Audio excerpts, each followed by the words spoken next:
Jarumar masana'antar Kannywood ta tona wa iyayenta asiri. Kamar yadda mutane suka sani cewa idan mutum bai iya magana ba, a magana zai iya zuwa ya tona asirinsa, ko ya tona asirin magabatansa, ko kuma ya tona asirin sirrikan familinsu gabaki daya. Wannan jaruma a cikin masana'antar Kannywood kamar yadda aka sani tana daga cikin ƙananan jarumai a cikin masana'antar, ko kuma tana daga cikin jarumai masu ƙananan shekaru mata a cikin masana'antar Kannywood. Kamar yadda ake ganin jarumar dai ta bayyana irin wasu hotuna da suke bayyana, wanda kuma ta yi wasu kalamai wanda da aka bibi kalaman sai aka yi ganin kamar ta tona wa mahaifiyarta asiri, wanda kwata-kwata babu mundaki a cikin bayanin nata balle balaga balle na hau. Idan ba a manta ba yayi ake yi na korar jarumai a cikin masana'antar Kannywood da kuma dakatar da wasu, amma ana cikin haka wannan jaruma ta zo ta yi wata magana, ma'ana dai a iya cewa ta yi barin zanci.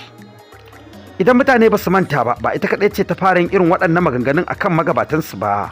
An samu wata jaruma wacce ta nuna cewa a gidan iyayenta ɓangaren karatun Islamiyya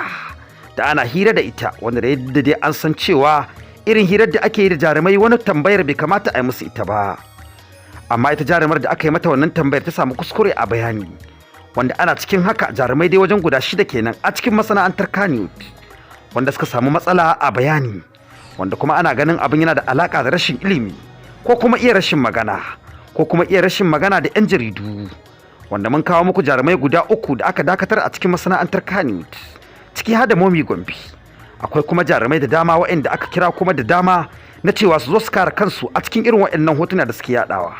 To ita ma dai wannan jaruma an gayyace ta, kuma ba gayyatar da aka yi mata ta masana'antar Kannywood bace ko hukumar ta fina-finan Hausa, ma'ana dai wata kungiya ta gayyace ta dan ganin yadda ake dakatar da wayancan jaruman akan hotuna da suke yadawa,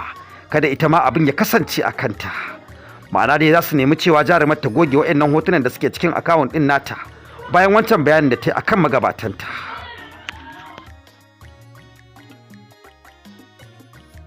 Jarumar da sunanta ya fi bayyana akan sha'awa, wanda da dama mutane sun fi saninta da wannan suna. Ta yi magana akan mahaifiyarta, cewar mahaifiyarta ta bar gidan mahaifinta ne, ma'ana kamar ta kashe aurenta don ta samu damar ba su tarbiyya,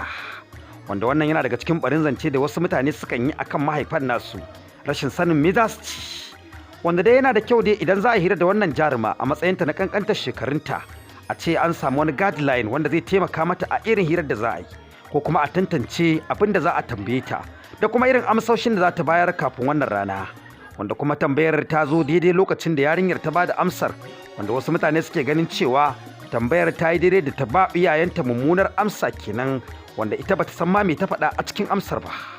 To an dai nemi yarinyar ta goge waɗannan hotuna a cikin shafukanta. To idan kuma ta goge waɗannan hotuna nata a cikin shafukanta, ba a sani ba ko hoto mai hijabi za ta dinga sakawa, amma dai hotunan jarumar yana daga cikin hotunan da hukumar ta fina-finan Hausa take gayyatar jarumai da niyyar cewa daka ta hau kansu, ko goge hoto, ko dakatarwa, ko kora daga cikin masana'antar Kannywood.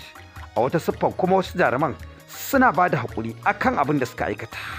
Jaruma sha'awa dai kamar yadda aka sani cewa ta yi shura a ɓangaren fina-finai na dogon zango wanda ake da ita Arewa 24, amma a yanzu haka tana kuma fina-finai waɗanda ma ba na wannan ɓangaren ba.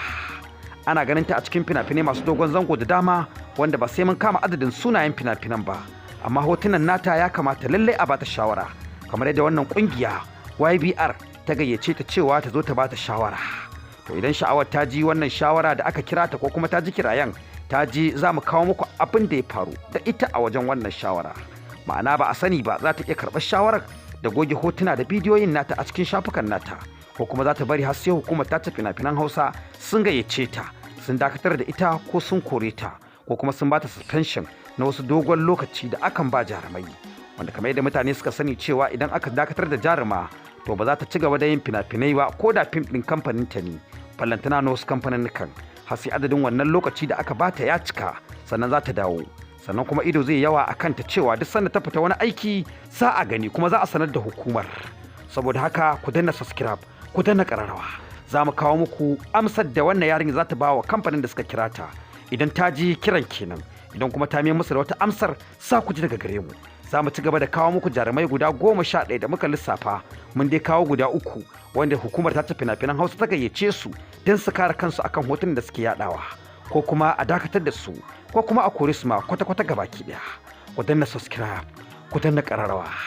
don ci gaba da ganin shirye-shiryenmu daga masana'antar Kannywood.